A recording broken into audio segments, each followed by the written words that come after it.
Hello, everybody. Welcome to another episode of Joe Patrick on Football, brought to you by 929 The Game. I am Joe Patrick, 929 The Game's Falcons insider, and we're going to get into basically a full discussion on Terry Fontenot today. So that is in store.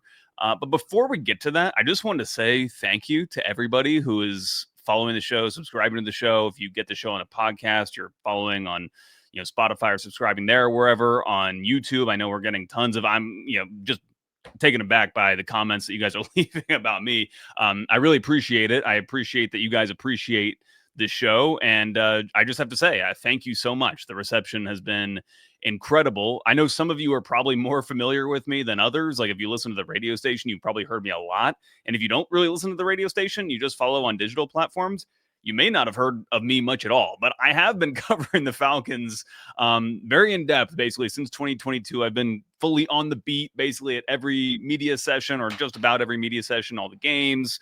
You may have heard me, ask some questions in press conferences and such over the years. So I just want to, again, introduce myself a little bit to anybody who may not be familiar with me. But again, thank you guys so much for the response. It's been really incredible. Again, you can follow, if you do watch on YouTube, 929 The Game's YouTube channel. Just subscribe to them. That's where you'll get all the episodes. And Joe Patrick on Football, if you listen to it via podcast, you can just search that wherever you get your podcasts, and it should pop up for you. So thanks again so much. And let's get into this discussion.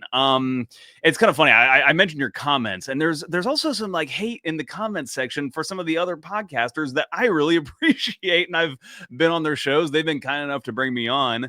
I'll call out one of them is Locked On Falcons, Aaron Freeman, who I really greatly appreciate. Whether I agree with him or not on a given take, he always makes me think. And there's been some slander from him in the comment section. The only reason I bring him up is because he recently had on Tyler Dunn for a conversation. Tyler Dunn from Go Long, who has covered this Falcons team pretty extensively. Seems like over the last couple of seasons has done some pretty in-depth stories on the Falcons, talking to some of their players for a considerable length of time, it seems like, and especially Terry Fontenot and some of the executive leadership there, and really getting a good feel for them as people, Terry specifically, and that's what we're going to kind of focus on. And that's the reason I bring it up, is because I listened to that episode. I listened to Tyler speaking to Aaron about his experience in talking to Terry and some of the things that he's picked up. And I figured, why not share, some of my commentary as well. And and we'll kind of dive into some analysis of, how good or bad of a GM has Terry Fontenot actually been for this team to this point. Because listen, like he's clearly, I think, under pressure this year. Like I think the team has to make the playoffs probably for him to keep his job. And you never say that black and white, because certain things could happen. It's hard to say if the quarterback goes down, that creates a different situation, because this team does have a great backup quarterback that they have invested a lot into. So you would think that even if Penix, knock on wood, God forbid, does get hurt, they do have a backup there. But I just say that to say that you never know what happens in the way that it happens, and whether that's like going to definitely, make or break Terry Fontenot as the GM or Raheem Morris as the head coach. But pretty clearly, both of those key, leaders of this team are pretty much banking on this team making the playoffs this year. And that would tell you that, maybe it hasn't been so good for them. And obviously in Raheem Morris's first year, it was not good. The team underperformed expectations. They should have been in the playoffs. That was definitely their goal, and they did not get there. And, from Terry Fontenot's perspective, I think you would have actually thought that this team should have been in the playoffs the last couple of years, both last year and the year before. Arthur Smith's last year. That's, of course, probably what got him fired, was the fact that they didn't make the playoffs. And of course, we heard going into that season, Arthur Blank say that it was your process for that team. Playoffs, which was an interesting statement at the time, especially considering that first year was kind of treading water, seeing where they were. And then the second year was really the year where they had to kind of tear down to the studs and rebuild from there. So it was a lot to ask, I think, for them to make the playoffs that third year. Having said that, they played well enough, or they should. It was a talented enough team, in my opinion, to make the playoffs that year. I think everybody pretty much felt that way. And I think Arthur Smith would have told you that as well, that team was talented enough to potentially make the playoffs. Of course, there were some key mistakes made in terms of building the roster, and those started at quarterback for that team. And we'll dive into all that in a second. We're really going to go through all the signings, all the key signings that Terry Fontenot's made, and some of the draft picks, and kind of see like where the fault lines have been, but also where the positives have been. Because I feel like that is what really kind of gets swept under the rug with these last couple of years of disappointments in the win-loss record for this team, is the fact that this is still, I think, thought of as a very talented roster. When people think of this Falcons team, they think of a disappointment because the roster is full of very talented players and the team just hasn't performed. And that's why, again, Arthur Smith is no longer here, and Raheem Morris is now being tested to try to get this team into the playoffs, which he's failed in the first year, but we'll see if he can get there this year. What Tyler Dunn was speaking about on Locked On Falcons, and I also heard the guys on Check the Mic, Steve Pizzolo, and this in one of their recent episodes, is something that I've also been saying on our air for quite a bit of time, which is that Terry, I very much respect his willingness to kind of do the thing that maybe a less courageous GM might be willing to do, in terms of whether it's, taking a running back in the top 10 of the NFL draft, like he's done, whether it's taking a tight end in the top 5 of the NFL draft, like he's done. And, these bold decisions that Terry Fontenot has made with regards to building this roster, whether it's in the draft or whether it's, with regards to a free agent signing, it's for better or for worse. Some of the things have obviously not worked out. Those are, and we'll get into those, but you guys are, I'm sure, well aware of them. And some of them have worked out. But I think ultimately what I'm just talking about in this, about right here with regards to Terry, is he's just willing to do the thing that he truly believes is the right move. And he's not going to be cowed by, a stat that says, the last time a first round running back or a running back was drafted in the first round that then went on to play in the Super Bowl or win a Super Bowl for that team that drafted him in the first round was Jamal Lewis in 2001. I believe that stat still holds when they drafted Bijan Robinson. So it's those kinds of things that, of course, I think the Michael Penix one is obvious. And I remember there was something that he said, actually. I asked him a question in the press conference. It was later that weekend. It was not the night of that they drafted him. And that's kind of that press conference that got a bunch of, obviously, quotes from him and went around. But I asked him later. It was actually the Saturday press conference when the whole draft was basically done. And I asked him, like, what gave him conviction in taking a player that high, and just why not? Like, why not take a player at 8 right there that can just help you right now? And you already signed Kirk Cousins at that point. Why not just, if you want to take another quarterback, just grab a, use like a 3rd round pick and or sometime later in the draft. That's not so valuable. And what he said was actually very simple, but it made a lot of sense to me. And I respected him a lot for kind of stating it as bluntly as he did, which is that you have to believe in the player. You have to like the player. And he said, if there was a quarterback that we felt like we could get in the 3rd round that we really liked, that we thought was going to be a franchise quarterback for us, of course they would have done that. But there's a reason why there aren't quarterbacks that are, that teams think of as franchise quarterbacks that you can get there. Now, of course, there are going to be the stories of, lotto tickets that basically get taken by teams. Brock Purdy, the best example of it right now, of a guy who was taken late on, probably not, thought of super highly, but turns out to be a really productive pro. What's funny is that Kirk Cousins was probably one of those guys for the Commanders, the Redskins at the time. They already had drafted RG3 in that draft and go on and take another quarterback, which doesn't really make a lot of sense. But clearly that organization saw something in Kirk, and they were right. Kirk has panned out, and it's interesting that was Kyle Shanahan, and obviously some famous names that we've now heard of. But I just really respect that Terry Fontenot is willing to go out on those limbs and go after the players that he truly believes in. And other people would know more about it than I would in terms of like whether that's something that he maybe is kind of a New Orleans Saints / Mickey Loomis type of trait that you have to kind of be aggressive and going after those types of players, because that is something that organization has done. But I do find it interesting. And I said something in a tweet. I kind of tweeted just about this the other day. In fact, do I have it up? I do have it up. I said, that Tyler Dunn, Steve Pizzolo, and Stan Monson have, all recently made this point that for better or for worse, Terry Fontenot he's not just going to be the conventional GM and make the NPC moves, the non-playable character moves. It's like when you're doing a mock draft and you have the teams in between you and you try to basically predict what they're going to do. You can't really predict what Terry Fontenot is going to do. And by the way, I think that unpredictability probably does give him some leverage, and just in terms of game theory, we're going to get real deep. Now we're getting into game theory here, but if you're not familiar with game theory is basically just the idea of like what you think your opponent's going to do and how that affects what you do in anything in a game and anything strategy related. And so let's take poker for an example, because this is where game theory is kind of most relevant. So in poker, you're trying to predict what your opponent has. You're trying to understand what they have based upon the moves that they make. And if it's a very unpredictable player, then you don't really know what they have. And sometimes you can take advantage of that unpredictability. They make rash decisions, and you're able to, if you're familiar with poker, like play tighter, make sure you have the best hands, only play with those hands, and then you're likely going to exploit that player. But when you're unpredictable, it just makes it makes your opponent less able to really take advantage of you, assuming you do it in a relatively smart way. And I think that Terry Fontenot, like, while he's unpredictable, I don't think he's like crazy, and I think that it probably does give him some advantages, when it comes to something, especially like the draft, where game theory is quite relevant.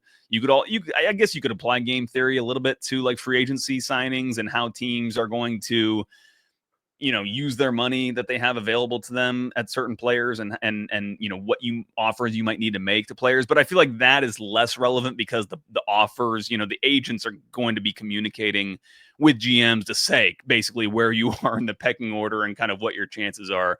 But I would say that his strategic uncertainty, I guess you could say, is probably a benefit to him in some respects as it relates to some of the other GMs and being able to predict what he's going to do and being able to get a leg up. I also think that there's something that Terry has done that I think has really been exemplified in the last couple of drafts, which is he's really taking advantage of the strengths of the class. And, Terry has often talked about taking the best player available, and especially with regards to like their whatever first pick that he has in the draft, right? The first pick. And you're not going to necessarily just go after a need with that pick because it's such a valuable pick. That player is going to be kind of a cornerstone of the organization and the roster.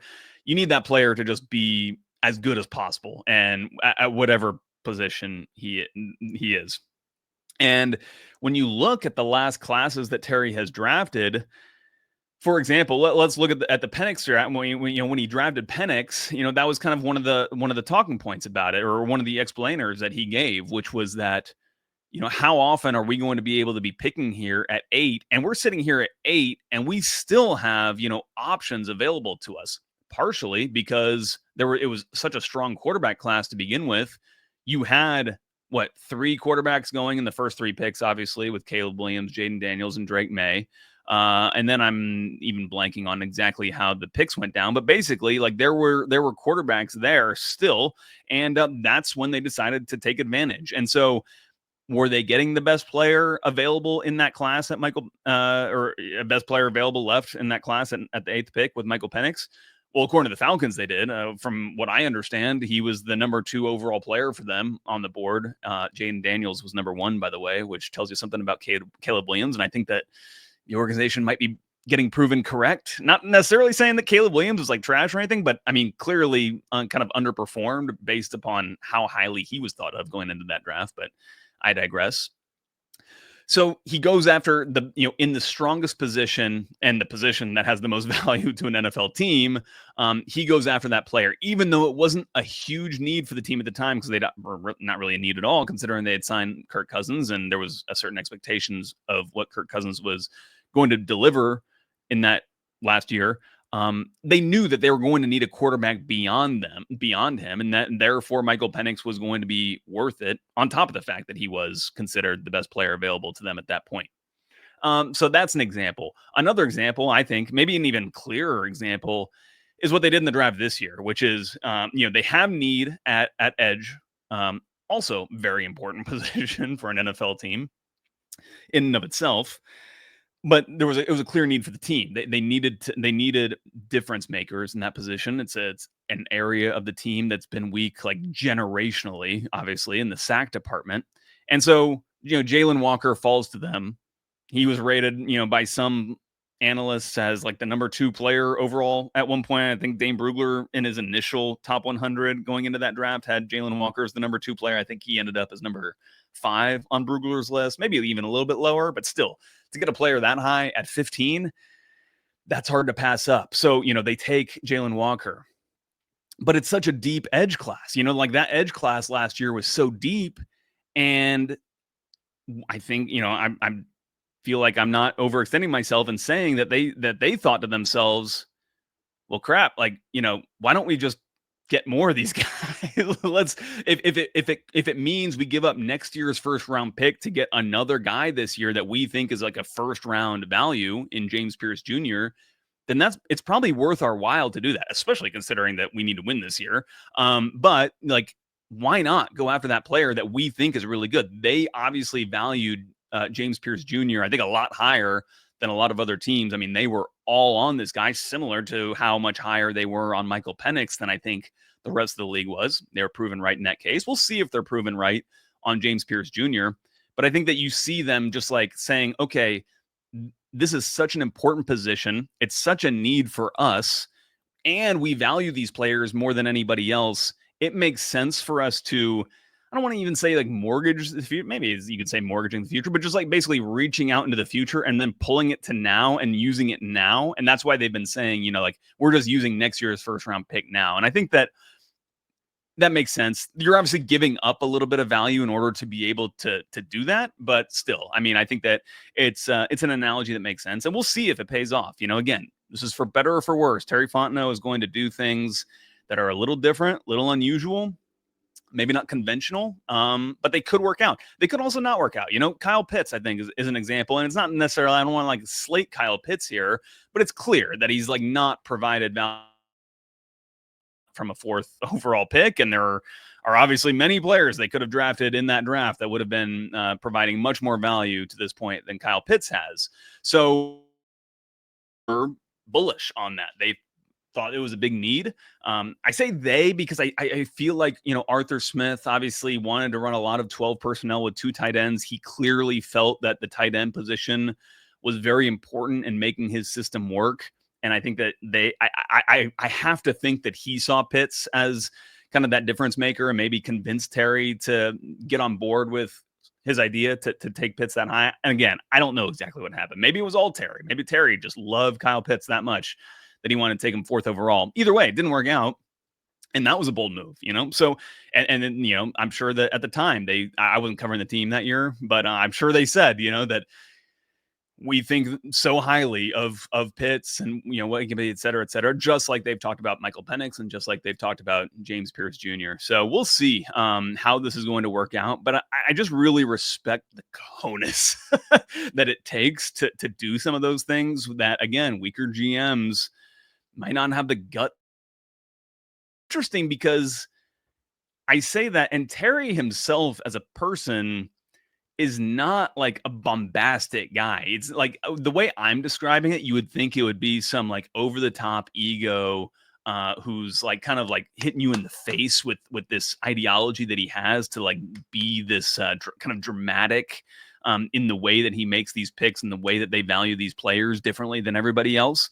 But he's really not, like that's what's interesting is Terry's very, I use the word aloof, and I think people may not like understand quite what that means. He's just reserved. He's quiet. He observes a lot. He's kind of assessing the situation. I almost see him doing this, like even in a press conference. He's like looking around. He's taking note of the people in the room and the moods that people have and kind of adapting.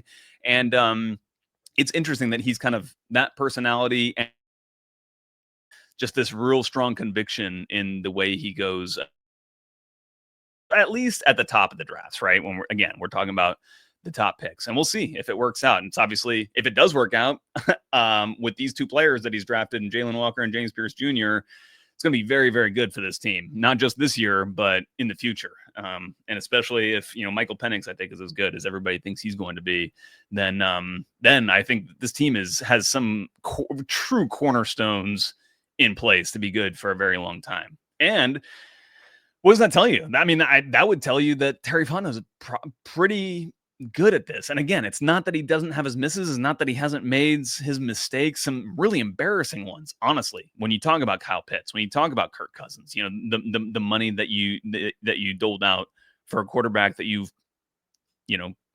transitioned on from after 15 weeks or whatever it was. But still, if you get some of these core signings right, some of these core draft picks right, then you're setting yourself up in a good spot. And so with that in mind, I want to actually go in and actually look at like some of the misses and the hits that Terry Fontenot has had since he's been the general manager. And I want to start with the signings, with the free agent signings, and then we'll go into some of the draft picks, because I think there's a trend there that we'll pick up on. And I think you should also give a lot of credit to Kyle Smith and Ryan Pace, who have been really important from what I understand. I think Kyle Smith maybe more on the draft side and Pace more on the free agent side with the pro scouting. But either way, however you want to divvy up the the responsibilities or the credit for it, they should all basically kind of get equal enough credit. And Terry Fontenot ultimately responsible for all of it. But let's look at let's look at the bad signings first, because I think it's like very clear. Bad signings: Kirk Cousins, Marcus Mariota, Taylor Heineke. Those are the three that I have right at the top. And the reason I put them all together is because they're all quarterbacks. And I would put Desmond Ridder on there, but he was a draft pick, so we'll get to him in a second. But pretty clear that one of the things that's really held this team back, and to go back to what we were talking about at the beginning of this conversation, and the reasons they've underperformed, is because they haven't had the quarterback there. The performance of the quarterback has not been good enough for this team, basically throughout Terry Fontenot's tenure as general manager, and that's really held this team back. So and I'm going to go into some of the numbers for the good signings, but we all know, Kirk Cousins was $100 million for 2 years, basically, and that's what it's ultimately going to be. 2 years, about 100 million. Maybe it could be less. It'll probably be less, actually, when you factor in offsets and things like that. Marcus Mariota was, I think, 2 years, 18 and a half, something like that. Taylor Heineke, I forget what he was. He was just a 1 year deal, but even that was he was not really a good backup quarterback, and you did have to rely upon him at one point. And I mean, he did give you a win, but I'm not considering him a good signing. And but I don't know. It's kind of, that was a little lower, smaller potatoes, I should say, considering he was just kind of brought in to be a backup. Matthew Judon, obviously, was traded for last year. They gave up a 3rd round pick. So this one's not really about salary either, but it's about, obviously giving up some value there, some significant value. And I think everybody, the funny thing about this one was, I think everybody was giving Terry Fontenot a ton of credit when he made this trade, and again, it was like, this is like the bold move. We're going to go out there and we're going to, give away a draft pick, and we're going to get this guy in who's got the track record and all that.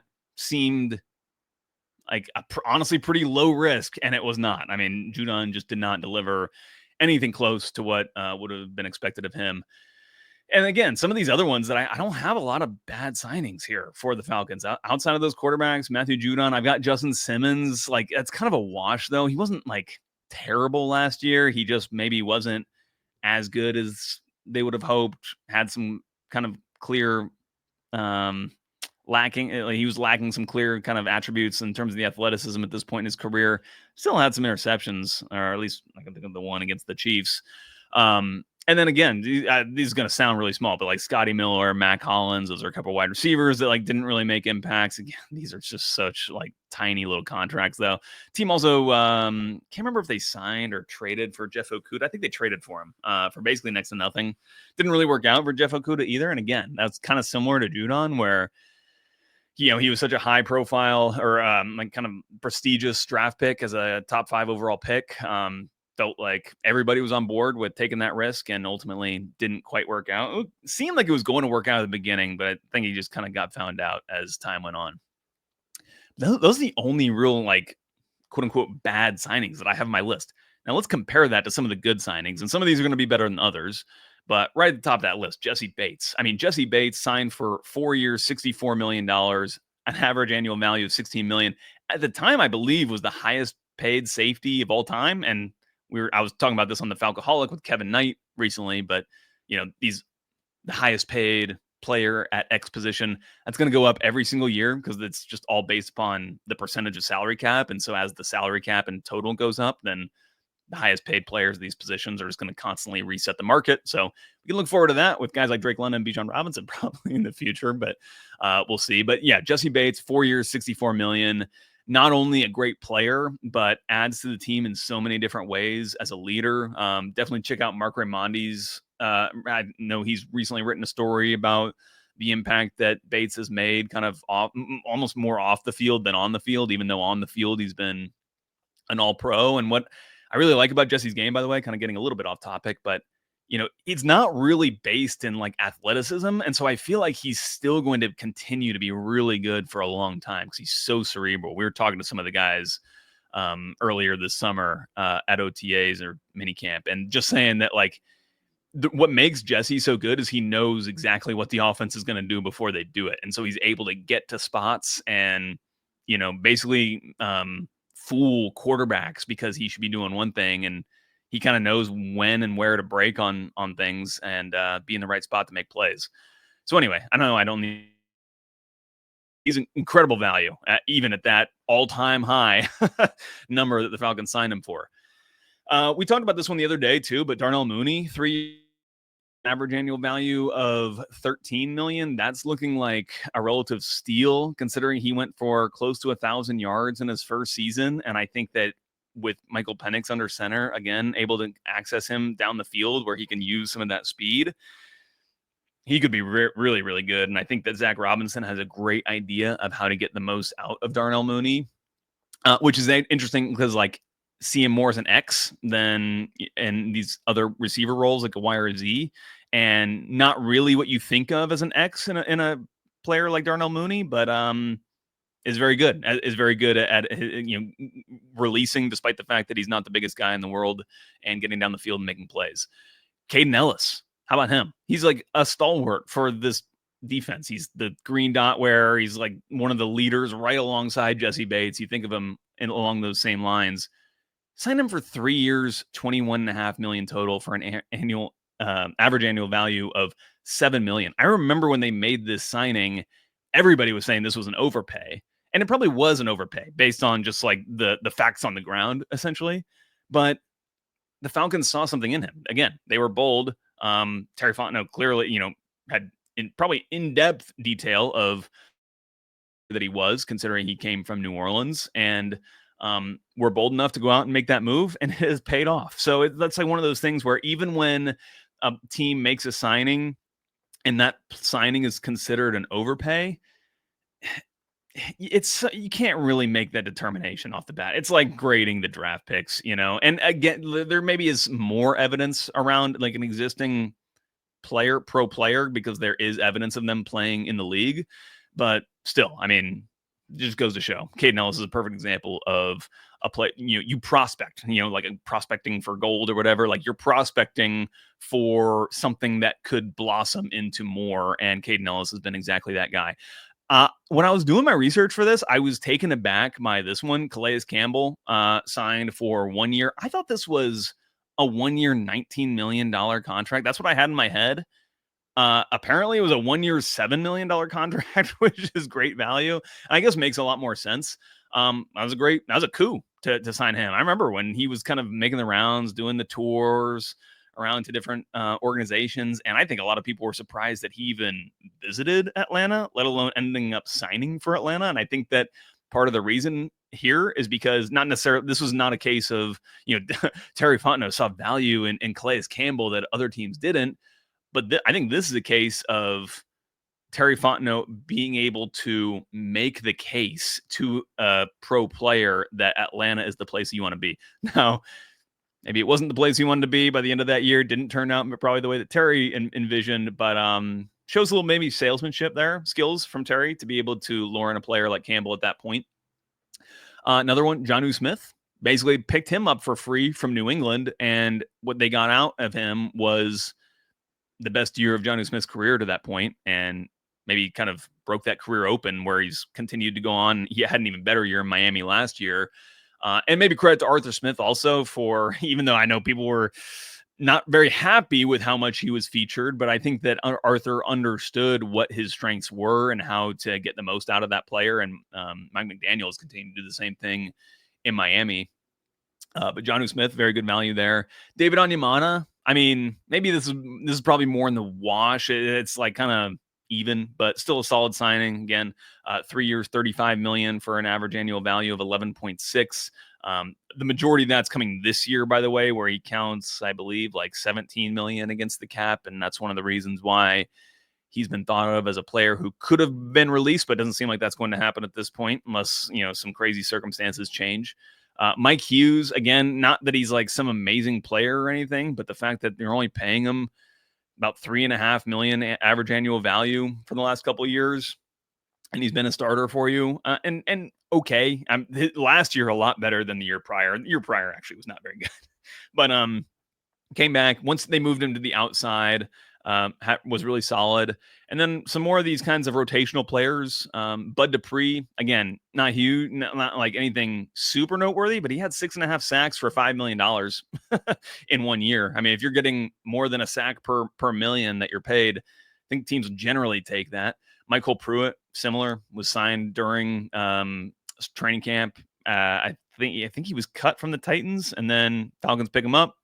And there again, Arthur Smith is the tight ends, man. He's able to use them. And maybe the most impressive kind of small signing, Storm Norton. Again, and this kind of screams to me as being able to find kind of a diamond in the rough. Not necessarily that he's like a diamond, but to be able to find somebody on a practice squad that's able to come in for you and be a really solid swing tackle and be, even more importantly, a pretty solid pass protector for when you need that help when a tackle goes down.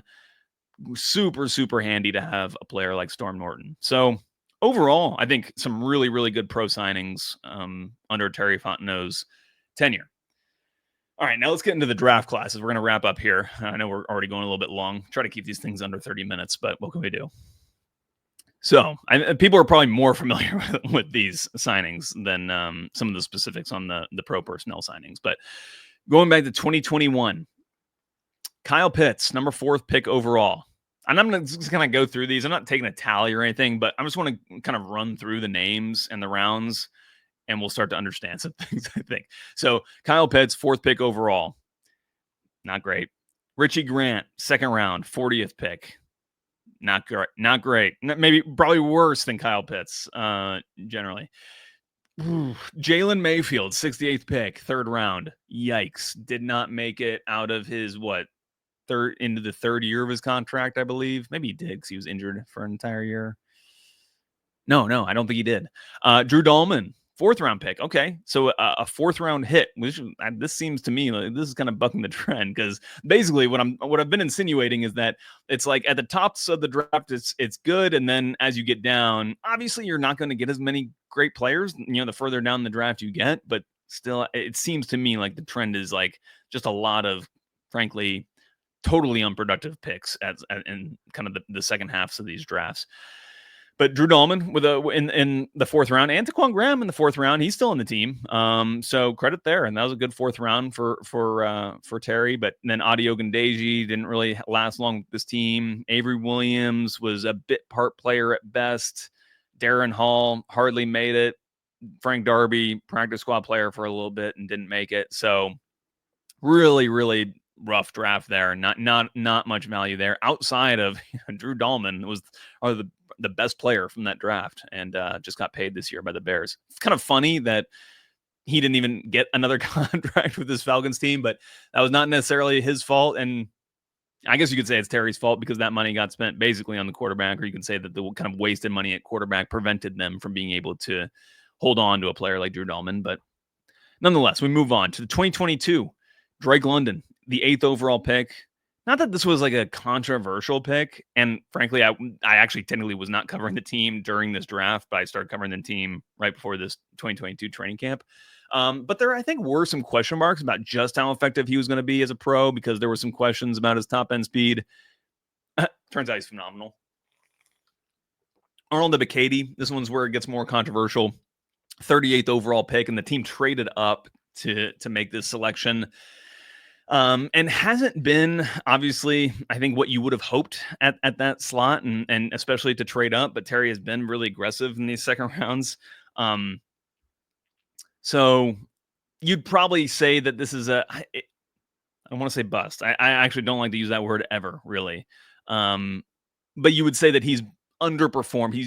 He's not provided the value that you would think, given where he was drafted and how they traded up to get him. Troy Anderson, kind of a similar story, although not like I think that if you're looking at it from evaluating Terry Fontenot, I think they kind of hit on Troy Anderson in terms of the talent, but he obviously has not been able to stay healthy enough to really provide the value. So kind of a little interesting situation there. Then you have the third round pick, Desmond Ridder, didn't work. And I think about, to go back to what I mentioned earlier when I had asked Terry Fontenot about why not just, instead of taking Penix, why not just take a quarterback in the third round? I wonder if when I was asking him that question, he immediately pictured Desmond Ridder in his head as a third round pick. Because I wonder, like, this is, Kenny Pickett was the only quarterback drafted to this point. You know, Desmond Ridder was still there. Malik Willis was still there. He was getting a lot of hype heading into, right before the draft. It was the third round, seemed like good value. It was good value. I think he was like, Desmond Ridder at this point was like at the top of Mel Kiper's board or whatever it was on the draft screen. And just clearly not a good quarterback, definitely not NFL caliber worthy. And maybe clearly a costly mistake, and maybe a learning from Terry Fontenot with this one. But anyway, we'll keep going. D'Angelo Malone now missed. You'd say I'm gonna say a miss is basically any player who's not delivered the on-field value that you would have expected given the draft slot. So we're saying London's a hit, but you're missing Ebiketie, missing Anderson, which again you can quibble with, missing Ridder, missing D'Angelo Malone. You hit on Tyler Algier in the 5th round, and then you miss on Justin Schaefer and you miss on John Fitzpatrick, 2 6th-round picks. Again, not that you're necessarily expecting for a 6th-round pick to be some important player for you, but you would think that maybe over the course of 3 or 4 years that you would get some solid players in some of those 6th, 7th round slots, and that has not really happened yet for this team. But let's keep going. Again, 2023, a little controversy at the top of the draft, picking 8th for the 2nd year in a row, which would not be the last time. Bijan Robinson. It was, people don't see it, I think, as controversial now to have taken him here, considering just how good he is, how much talent he's shown at the NFL level. But, this was a bold pick, in my opinion, and it's one that I think is paid off. It's been absolutely worth it. And he's a core player for what this team wants to do offensively, and they would not be the same without him. No doubt about it. So really good pick there. Matthew Bergeron, once again, they trade up to the 38th pick. I actually didn't even put this together that in both of these years, in 23 and 22, if my research is correct, they traded up to the 38th pick to grab these players. This one's Matthew Bergeron. I would say this is not a hit or a miss yet. I think that you're probably right in line with what you're expecting. Something that I asked both Arthur Smith at the time and Terry about was these offensive linemen. And what I've heard in response is just these kind of new age offensive linemen. Obviously, it doesn't apply to everybody, but just generally speaking, they're not as well equipped to come to the NFL and be able to perform at a really high level. Like maybe they could have, like in previous eras of the NFL, where there were more similarities between the college and pro game, and just there was more of an understanding, and the players were just more developed, that kind of thing.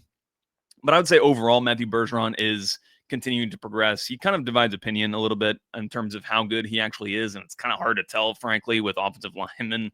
But I think he's been solid. The first year was definitely had some rough patches. I thought last year he showed a lot more consistency, which is what you wanted to see from him.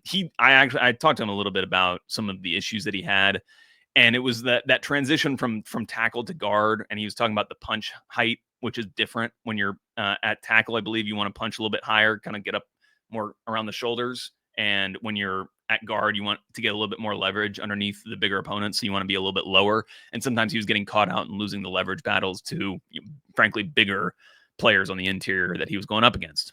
And he's already kind of a taller guy, obviously transitioning from tackle to guard. But I think he's improving. Zach Harrison, this is a tough one. I think this has been a hit, basically, for this team. Hasn't been like a hugely important player because he's kind of been behind a log jam and they've been moving him around in different roles. But I continue to think that he's going to break out in a big way. And I still think that when he's played, he's provided really good value on the field. He just hasn't played as much as I think as he should have, honestly, especially last year. I thought he should have been getting way more reps. Clark Phillips, a miss. I mean, that was one where the size has just, he just has not been able to really overcome that. DeMarco Hellams in the 6th round. I think the jury's still out, but you would say he's a hit. Definitely for a 6th round pick. He's been good enough. He's played, he's gotten on the field, played meaningful snaps for this team, but still he's not a starter at this point, but you would still say that he's been a value to the team. He's going to make this team for sure. And then we get into last year, Michael Penix Jr. That's pretty obvious. Ruka Roro, jury's still out. You would say he's a miss at this point. This is way too early for this group of players to say whether they're hits or misses generally. But clearly a disappointing year for him. Braylon Trice, injured. Dorless in the 4th round, didn't play. J.D. Bertrand didn't play as well as they thought last year. Also was dealing with injuries, had a lot of concussion-related stuff that he was dealing with last year. Jace McClellan, 6th round pick, has already been cut. Casey Washington, he might not make the team this year. Zion Logue didn't even make it out of training camp. So there you go. I think in general, you would say that for all we talked about in the show about the bold, moves that Terry has made at the tops of these drafts, and some of which have paid off more than others, it's these picks later on in these drafts that is kind of holding this team back and is what is kind of providing not a lot of leeway for this team right now. Like the way I look at this team heading into this season is that they are good. I mean, they are talented. You have these kind of star players, Bijan, Drake, Penix, Jesse Bates, these types of players.